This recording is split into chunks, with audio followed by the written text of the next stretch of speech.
네, 오늘 함께 읽으신 본문의 말씀을 가지고 예수 혼인잔치의 참된 주인 또는 우리에게 참된 기쁨을 주시는 주님이라는 제목으로 이름과 함께 말씀의 은혜를 나누기를 원합니다. 우리가 오늘 함께 읽으신 이 말씀은요, 예수님께서 이 땅에 오신, 우리가 오늘 말씀에서 우리의 죄 때문에 깨어지고 어두워진 세상에 예수님께서 이 땅에 오셨는데요, 그 예수님께서 이 땅에 오신 그 의미에 대해서 우리에게 말씀해주고 있습니다.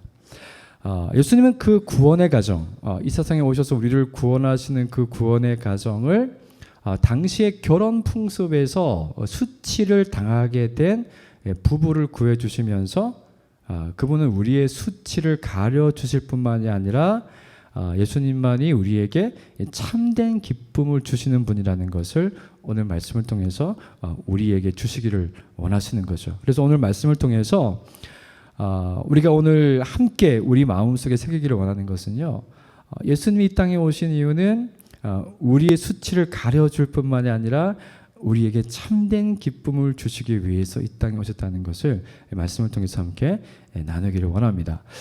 먼저 우리가 그런 의미에서 오늘 말씀의 배경을 살펴보기를 원하는데요, 오늘 이 성경의 배경은요, 예수님께서 그분의 사역에서 첫 번째로 행한 기적이었어요. 예수님이 구원자로서의 공식적인 사역을 시작하실 때 하셨던 중요한 세 가지 일이 있었습니다.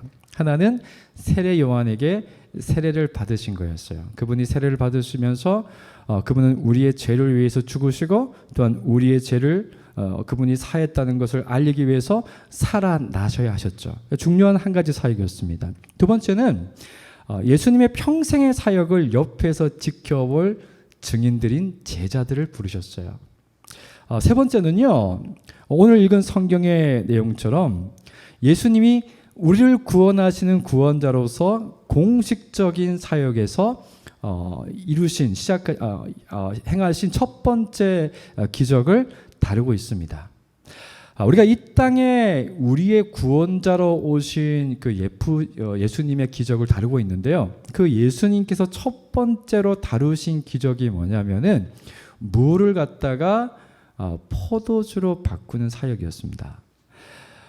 이 물을 갖다가 포도주로 바꾸는 사역을 우리가 가만히 생각해 보면은, 만약에 일반 사람이 물을 갖다가 포도주로 바꾸는 기적을 일으켰다면은 굉장히 사람들이 놀랄 겁니다. 그런데 예수님께서 우리의 모든 죄를 용서하시고 우리를 구원하실 하나님으로서 그분이 등장하시면서 물을 포도주로 바꾸었다는 그 기적은요, 조금 밋밋하게 보일 수 있습니다. 그런데 예수님께서는 이 베푸신 처음 기적을 통해서요, 우리의 구원자로서 예수님이 하시는 모든 사역의 의미를 가장 잘 드러내고 있다는 것을 우리에게 오늘 성경이 이야기해 줍니다. 그래서 성경은요, 오늘 예수님께서 물을 포도주가 되게 하신 이 기적을 뭐라고 표현하냐면요, 표적이라고 이야기합니다. 이런 표적이라는 것은요, 하나님이 사람들에게 하나님 자신의 의지와 의도를 보여주기 위해서 행하시는 기적을 이야기합니다. 그래서 여기에서 혼인잔치에서 물을 포도주로 만드시는 기적은요, 하나님께서 우리에게 보여주고 싶어 하시는 그분의 의지와 메시지가 담겨 있다는 것이죠. 그리고 오늘 이제 1절에서 3절의 말씀을 보시면요, 포도주가 떨어졌다는 내용이 나오죠. 갈릴리 가나라는 동네에 예수님과 어머니 마리아 그리고 제자들이 결혼잔치에 초대를 받았다는 내용으로 오늘 본문이 시작됩니다. 그리고 3절의 말씀을 보시면요, 그 결혼잔치에 포도주가 떨어졌어요. 포도주가 떨어졌는데 예수님의 어머니 마리아가 예수님께 이 문제를 해결해 주실 것을 요청합니다. 왜 마리아는 예수님께 포도주가 떨어진 이 상황을 해결해 달라고 요청했을까요? 여러분, 이 상황을 이해하기 위해서는요, 우리가 1세기의 그 명예와 수치의 문화를 알아야 합니다. 명예라는 것은요, 어떤 사람이 자신이 속한 공동체 안에서 공동체가 중요하게 생각하는 가치를 잘 지켜서 인정받을 때 명예로운 사람이라는 훈장을 달 수 있었습니다. 이것이 그 명예 문화의 중요한 의미였어요. 그래서 수치는 그 반대의 경우입니다. 공동체가 중요하게 생각하는 가치를 떨어뜨린 사람, 제대로 지키지 못한 사람은 공동체에게 수치를 안긴 사람이라는 꼬리표를 달아야 됐습니다. 여러분, 예수님 시대에는 사람들의 삶의 의미가 어땠냐면요, 개인의 어떤 목표 성취, 내가 무엇을 이루는 사람으로 어떤 내 개인의 목표 성취가 중요한 게 아니었어요. 그 시대에는요, 개인보다는 가정이 우선이었고 가정보다는 공동체가 우선이었습니다. 그래서 가정 안에서의 덕목은요, 나 자신을 챙기는 게 아니었고 좋은 엄마, 좋은 남편, 좋은 아들, 좋은 딸, 좋은 아버지, 좋은 아내가 되는 것이 중요한 가치였습니다. 그리고 이 하나의 가정보다는 공동체의 결속과 번영이 훨씬 중요하게 여겨졌던 사회였습니다. 그래서요, 이 결혼을 하게 되면요, 결혼의 목적은 공동체가 더욱 크고 강해지는 일이라고 믿었습니다. 그런 이유 때문에 남녀의 결혼은요, 지역 공동체의 이 신혼부부가 정식 멤버로 가입하는 절차였어요. 그래서 마을의 잔치는요, 이 결혼 잔치는 마을의 잔치가 되었고 어떤 때는 일주일 이상 계속 지속이 되었습니다. 바로 이러한 배경 속에서 이 본문의 결혼 잔치를 보게 되면요, 아주 큰 대형 사고가 터집니다. 결혼 잔치에서 포도주가 빠진 것입니다. 포도주가 떨어진 거예요. 이 결혼 잔치에서 이 포도주는요, 굉장히 중요한 품목이었어요. 여러분 아실지 모르겠는데요, 경상도에서는요, 잔치자리에 삶은 문어가 빠지면은 그 잔치에 참석한 사람들이 먹을 게 없다고 말합니다. 그리고 전라도 지역에서 잔치에 홍어가 빠지면은 내가 대접받지 못한다고 생각할 때가 있죠. 그런데 오늘 이 결혼 잔치에서 포도주가 떨어진 것은요, 그 정도가 아니에요. 이 포도주가 떨어진 사건은요, 신혼부부가 공동체를 존중하지 않고 공동체의 가치를 떨어뜨려 명예를 실추시켰다는 불쾌함을 주기에 충분한 일이었어요. 이 일 때문에 신혼부부는요, 공동체로부터 명예롭지 못한 사람들이고 공동체의 수치로 여겨질 수 있는 상황이었습니다. 이런 상황에서 예수님의 어머니 마리아는 예수님께 청하여서 이 문제를 해결해 달라고 이야기하죠. 그런데 본문 이 4절에서 11절은요, 그래서 예수님께서 물을 포도주로 바꾸는 내용이 나오죠. 근데 여러분, 오늘 말씀 보게 되면은 어머니의 부탁을 받은 예수님의 반응은요, 어땠습니까? 순간 사람들을 긴장하게 만듭니다. 그 예수님의 표현 때문에요. 여자여, 나와 무슨 상관이 있습니까? 아직 내 때가 아닙니다. 마리아는 신혼부부가 안게 된 그 수치를 해결해 달라고 부탁하였지만 예수님의 반응을 들은 사람들은요, 참 어쩔 줄 몰라 하는 상황이 생겼어요. 하지만 마리아는 그 어색한 상황 속에 굴하지 않고 하인들에게 이야기합니다. 너희에게 무슨 말씀을 하든지 그대로 하라. 이렇게 명령을 하는 거죠. 그럼 마리아가 예수님께 이런 부탁을 했던 이유는요, 신혼부부의 수치를 그냥 넘길 수 없는 마리아와 아주 가까운 사이였다는 것을 알 수 있습니다. 그리고 마리아는요, 30년 전에 천사로부터 성령의 능력으로 자기 백성을, 그들의 죄를 구원할 메시아를 잉태하게 될 것이라는 소식을 천사로부터 들었죠. 그래서 마리아는 모른 척하고 넘어갈 수 없는 이 신혼부부의 수치를 예수님이 해결해 주시기를 요청한 것입니다. 여러분, 예수님은 어머니 마리아의 요청을 결국 받아들이십니다. 하인들에게 그 400리터의 물이 들어갈 수 있는 그 정결의식용 그 항아리에, 돌 항아리에 물을 채러 가십니다. 그리고 그 물을 떠서 연회장에게 가져다 주라고 하십니다. 그리고 연회장은 잔치의 모든 음식을 체크하고 손님들에게 나누어진 일을 책임진 사람인데, 연회장은 하인들이 떠다준 그 물이 변하여 포도주가 된 것을 맛보고는 신혼부부에게 이야기하죠. 그대는 지금까지 좋은 포도주를 두었도다. 신혼부부는 예수님의 도움으로 수치를 당할 뻔한 상황에서 구원받습니다.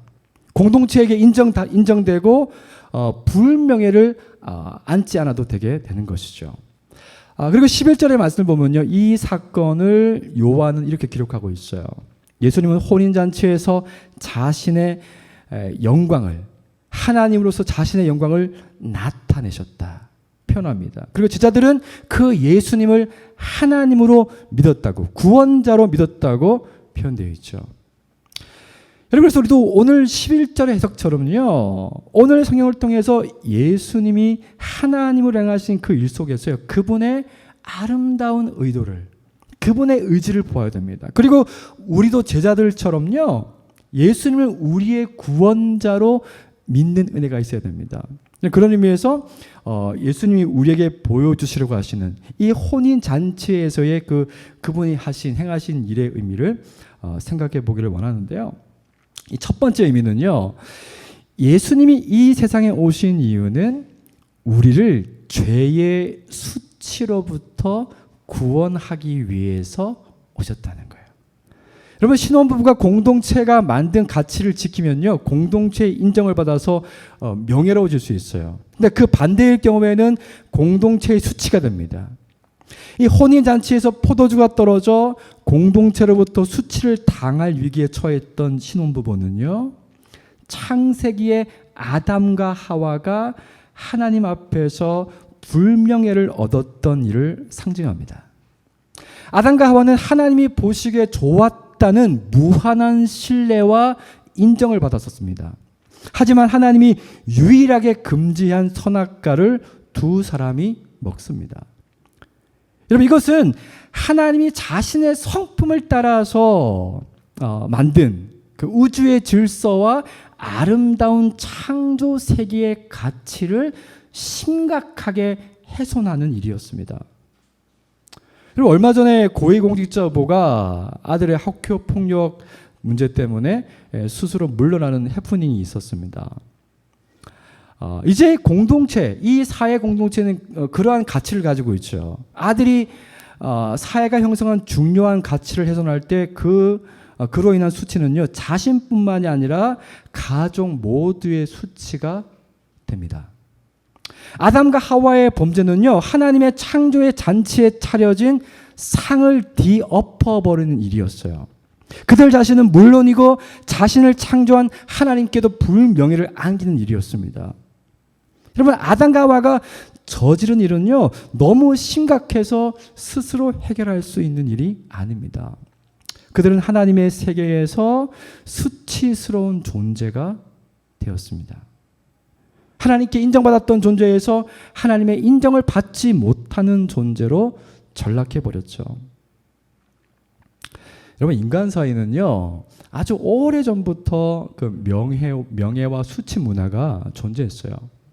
다만 인간이 만든 가치체계 안에서, 하나님이 만든 가치체계가 아니고요, 인간이 만든 가치체계 안에서 가치를 지키며 명예를 얻고, 그렇지 않으면 수치를 안아야 했습니다. 여러분, 이 시대의 가치는 무엇일까요? 저는 성공이라고 생각합니다. 이 시대의 가치는요, 성공이에요. 내가 살고 있는 공동체 안에서, 이 나라와 이 지역에서 살고 있으면서요, 성공해야 공동체로부터, 사람들로부터 인정을 받고 명예를 얻습니다. 공부를 잘하는 아이들은 인정을 받아요. 사업에 성공한 사람은 인정을 받아요. 자기가 있는 분야에서 성공한 사람은 명예를 인정받는 거죠. 반대로 공부를 못하고 사업이 실패하고 내가 소속되어 있는 곳에서 탁월하다는 인정을 받지 못하면 수치를 얻게 됩니다. 공동체가 너는 수치스러운 존재라고 말하지 않아도요, 우리 스스로가 나를 수치스럽게 느끼죠. 그래서 이 시대 속에서요, 명예를 얻으려면요, 어떻게든 성공해야 합니다. 갈목할 만한 성과가 있어야 됩니다. 성공해야 방송에도 출연하고 유튜브 구독자 수도 올라갑니다. 하지만 우리가 어떻게 해서요, 그 시대가 요구하는 성공을 얻었다고 생각해 보십시오. 우리가 어떤 종류의 성공을 이루었든 하나님의 세계 안에서 아담과 함께, 아담 안에서 하나님과 우리 자신에게 안긴 그 불명예와 수치는요, 사라지지 않습니다. 이것이 굉장히 중요한 맥락입니다. 우리가 어떤 성공을 만들어내도 여전히 불안하고 인정받고 싶은 욕구를 떨쳐낼 수 없는 이유는요, 하나님의 세계를 오염시킨 불명예를 안고 우리가 살고 있기 때문이에요. 그 불명예를 우리 스스로가 해결할 수 없습니다. 여러분, 예수님께서 이 세상에 오신 것은요, 바로 그 오래된 죄의 수치로부터 우리를 구원하기 위해서 오셨습니다. 이것이 가나의 결혼 잔치에서 예수님이 우리에게 보여주시려고 하는 첫 번째 말씀의 의미죠. 두 번째, 예수님께서 우리에게 보여주시고 하시는 두 번째 의미는 우리의 수치를 제거하기 위해서 이 세상에 오신 주님이 어떤 방법으로 우리의 수치를 제거하시는가 하는 겁니다. 혼인 잔치에 힌트가 있죠. 어머니 마리아가 예수님께 신혼부부의 수치를 가려달라고 했을 때 예수님은 여자여 나와 무슨 상관이 있습니까? 아직 내 때가 아닙니다라고 말씀하셨죠. 이 신혼부부의 수치를 예수님이 해결해 주셔야 하는 이유가 뭘까요? 이것은 이렇게 표현할 수 있습니다. 예수님이 저와 여러분의 그 수치를, 죄의 수치를, 부끄러움을 가려줘야 되실 이유가 뭐가 있습니까? 예수님이 우리의 죄를 담당하시고 십자가에 죽으셔야 되는 이유가 뭐가 있습니까? 우린 때때로 주님이 우리를 위해서 죽으신 사건을요, 너무 당연하게 받아들입니다. 너무 당연하다 보니까 그 일이 우리에게 참된 기쁨이고 그게 우리에게 은혜라고 느껴지지 않을 때가 많습니다. 마치 하나님이 우리에게 어떤 채무가 있어서 갚아야 하는 분으로 생각할 때가 있어요. 근데 그 반대죠.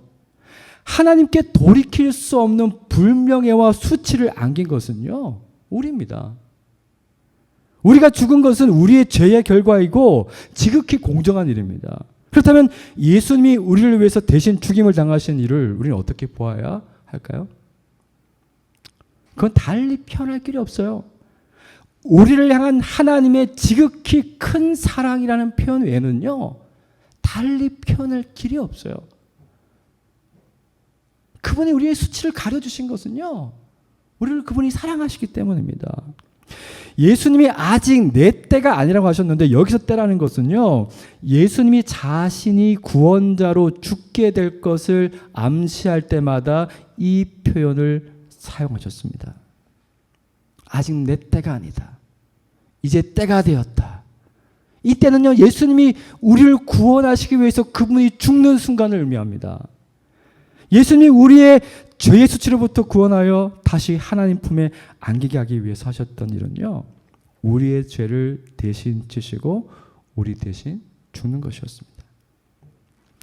이러한 예수님의 그 속죄의 죽음이 더 확실하게 표현된 장면이 있습니다. 바로 정결 예식을 행할 때 사용하는 돌 항아리에 물을 채우고 그 물을 포도주로 바꾸어 결혼잔치에 내어주신 거예요. 여러분, 유대인들이 거룩한 하나님 앞에 나가기 위해서는요, 자신들의 죄를 깨끗하게 해야만 했습니다. 그들이 자신들의 죄를 깨끗하게 하는 방법은요, 하나님이 주신 율법의 그 정결 의식을 지키는 것이었어요. 그래서 어느 가정이든요, 가정마다 큰 400리터의 물을 담을 수 있는 큰 돌 항아리가 있었어요. 그리고 이 정결 의식의 정점에는요, 뭐가 있냐면은 동물을 잡아서 그 피를 뿌려 죄를 사하는 의식이었습니다. 동물을 잡아 그 피를 뿌리는 제사 의식이 정점이었어요.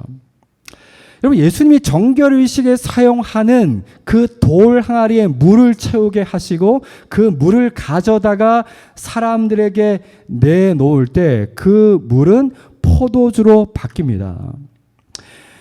여러분, 이것이 의미하는 것은요, 모든 정결의식을 상징하고 완성하는 것이 바로 예수님 자신의 죽음이라는 것을 가르치고 있는 거죠. 우리가 죄의 수치로부터 구원을 받고 하나님께 다시 인정받을 수 있는 유일한 방법은요, 예수님 자신이 우리를 위해서 속죄의 어린 양으로 죽는 것입니다. 그게밖에 없어요. 이것이 예수님이 혼인잔치를 통해서 우리에게 보여주시려고 하는 두 번째 의미입니다. 이제 세 번째 예수님께서 보여주시려고 하는 의미를 생각해 보겠습니다. 여러분, 이 가나의 혼인잔치에서 예수님이 보여주신 세 번째 의미는요, 잔치의 기쁨은 계속되어야 한다는 것이었습니다. 잔치의 기쁨은 계속되어야 한다는 겁니다. 여러분, 결혼잔치에서 포도주가 떨어졌을 때 잔치의 기쁨은 사라졌습니다. 잔치는 한순간에 불명예스러운 장소가 되었고 사람들의 웃음기는 사라졌습니다. 여러분, 우리는 이와 같은 상황을 우리 인생에서 자주 경험하죠. 만족스러운 식사를 어저께 했는데 어느 순간 내 삶에서 즐거움이 사라져 버립니다. 내가 감당할 수 없는 일들이 여기저기서 터지죠. 우리를 기쁘게 해주었던 포도주는 금방 바닥을 드러내고 잔치를 베푼 주인도 연회장도 손님들도 이 상황을 해결하지 못하고 모두 얼굴을 붉히고 있습니다. 우리가 지금 이 시대를 바라보면서 이 시대에 일어나고 있는 일들을 바라보면서 이제 소망이 없다, 희망이 없다, 이런 말을 자주 사용하는 이유가 어디에 있습니까? 우리 시대의 문제는요, 우리가 해결할 수 없어요. 그러면 이 잔치를 계속 이어지게 할 수 있는 분이 누구입니까? 이 잔치의 기쁨을 계속 이어줄 수 있는 분이 누구입니까? 예수 그리스도이죠. 아무도 해결할 수 없는 그 문제를 그분이 해결하심으로 결혼 잔치의 기쁨은 계속됩니다. 모두가 안도의 한숨을 쉬고 잔치는 무사하게 마치게 되는 거죠.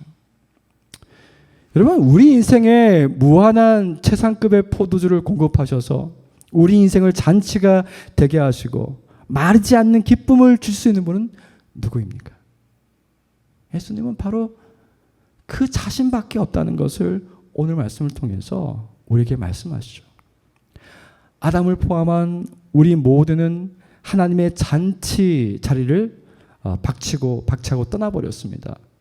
그 하나님이 만든 잔치 자리에 불명예만 남기고 그 잔치 자리를 떠났어요. 그리고 우리가 만든 가치 세계 안에서 잔치 자리를 만들었습니다. 이 시대의 가치 체계는요, 우리에게 진짜 기쁨을 주지 못합니다. 시대의 가치와 시대가 마련한 잔치 자리에 앉아 있으면요, 먹어도 배부르지 않습니다. 마셔도 갈증은 더 심해집니다.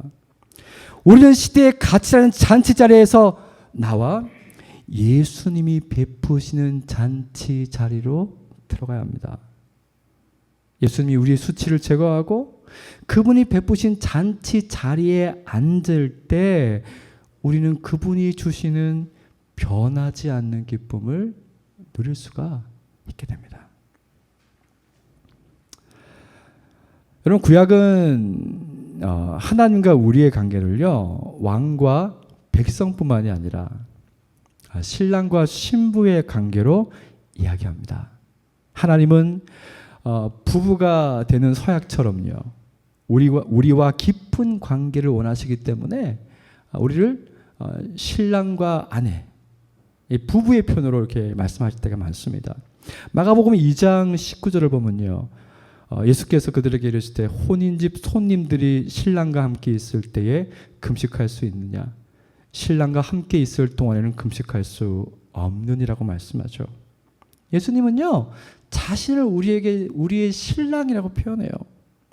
그리고 사도 요한은요, 계시록에서 또 내가 봄에 거룩한 성 예루살렘이 하나님께로부터 하늘에서 내려오니 그 준비한 것이 신부가 남편을 위하여 단장한 것 같더라. 또 계시록 19장 9절의 말씀 보면요, 천사가 내게 말하기를 기록하라. 어린 양의 혼인 잔치에 청함을 받은 자들은 복이 있도다. 이렇게 말씀합니다. 여러분, 이 메시지가 어떤 의미냐면요, 성경은 세상의 마지막 날에는 이 땅에 어떤 잔치도 기억나지 않을 진정한 잔치가 준비되어 있다고 얘기합니다. 그냥 잔치가 아니라 그것은요, 혼인잔치입니다. 주님과 우리가 서로 사랑하고 친밀함을 드러내고 영원한 연합을 기념하고 경축하는 결혼잔치가 열린다는 거예요. 마지막 날에. 인간의 역사는 이렇게 불행하게 보이는 우리 인간의 역사가 그렇게 아름다운 결혼식 세레머니로 끝이 난다는 거예요. 그리고 영원한 그 삶이 시작되는 거죠. 인간의 역사는 그 멋진 결혼잔치로 종결됩니다. 여러분, 예수님 가나의 혼인잔치를 통해서 주님이 이 땅에 오신 진짜 목적에 대해서 알려주시는 거죠. 우리의 죄의 수치를 가려주기 위해서 자신의 생명을 주실 뿐만이 아니라 죽음에서 다시 살아나신 예수님은 자신의 신부들을 맞이할 결혼잔치를 준비하고 계신다는 거예요. 놀라운 것은요, 그 날에만 결혼잔치의 기쁨이 있는 게 아니고요, 그 주님이 우리와 지금 함께 계시기 때문에 이미 잔치는 시작되었다는 겁니다. 예수님의 메시지 핵심은 이겁니다. 우리가 예수님과 함께 있을 때 우리는 신랑과 함께 있는 거예요. 우리는 그분이 베푼 잔치 자리에 그분과 함께 있는 겁니다. 그래서 우리가 그분 안에 있으면은 그 잔치에서 열리는, 그분이 우리에게 줄 수 있는 그 기쁨이 마르지 않는다는 것입니다.